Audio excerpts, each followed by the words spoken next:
रातो तरुल खाउँ लागेर चाहिँ खनेको हो आज।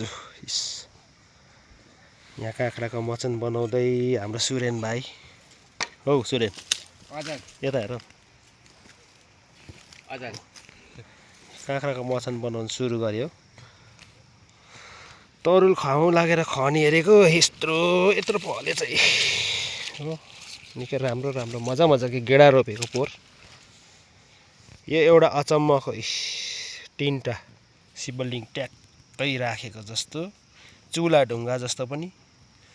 त्योभन्दा अचम्मको चाहिँ यो फलेर छ। शरमै लाग्दो पो छ त त्यसको बाजे। रातो पनि छ हो, सर्लक्कै यो जोडेको गाँसेको होइन। जस्तो फल्यो त्यस्तै हो।